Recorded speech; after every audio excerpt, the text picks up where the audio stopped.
আজকে বানিয়ে দেখাবো রেস্টুরেন্ট স্টাইলের আলুর চপ। এর জন্য আমি নিয়ে নিয়েছি আলু, কেটে রাখা মাংসের কুচি, ধনিয়া পাতা, পেঁয়াজ বেরেস্তা আর শুকনো মরিচ। আপনারা এখানে কাঁচা পেঁয়াজটাও নিতে পারেন চাইলে। আর আমি একটি মাংস নিয়েছি, অপশনাল, আপনারা এটা স্কিপ করতে পারেন।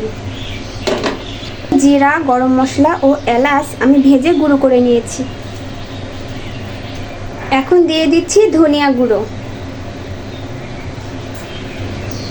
এখন আমি সব উপকরণগুলো একসাথে মিক্সড করে নেব।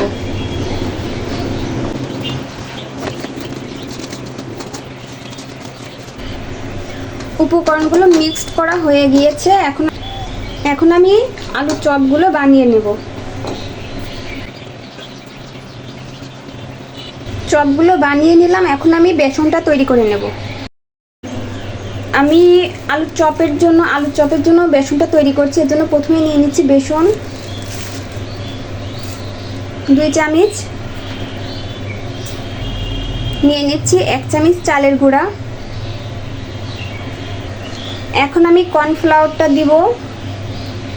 কর্নফ্লাওয়ার না দিলে ব্যাটারটা ভালোভাবে তৈরি করা যাবে না। কর্নফ্লাওয়ার ও চালের গুঁড়া দিতেই হবে, না হলে রেস্টুরেন্ট স্টাইলের চপ ভাজা সম্ভব হবে না। সামান্য পরিমাণের কর্নফ্লাওয়ার দিয়ে দিচ্ছি। এখন দিয়ে দেব বেকিং পাউডার, দিয়ে দিচ্ছি ধনিয়া গুঁড়া, দিয়ে দিচ্ছি হলুদ গুঁড়ো, এখন দিয়ে দিচ্ছি মরিচের গুঁড়ো, দিয়ে দিচ্ছি লবণ। ব্যাটারটা তৈরি করার জন্য অবশ্যই অল্প অল্প করে পানি দিবেন, একবারে দিবেন না। আমি অল্প অল্প করে পানি দিয়ে মিশিয়ে দেখি কতটুকু। এখন আমি ভেজে নেব। তেল দিয়ে দিলাম,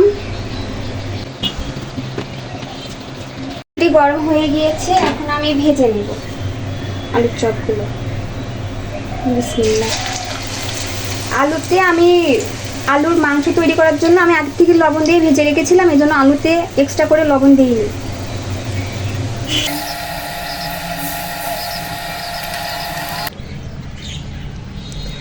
এটা হচ্ছে ফাইনাল লুক। এটা আমার রেসিপি, এটা আমার আজকের রেসিপি। আজকের রেসিপিটা কেমন হয়েছে সবাই কমেন্টে জানাবেন।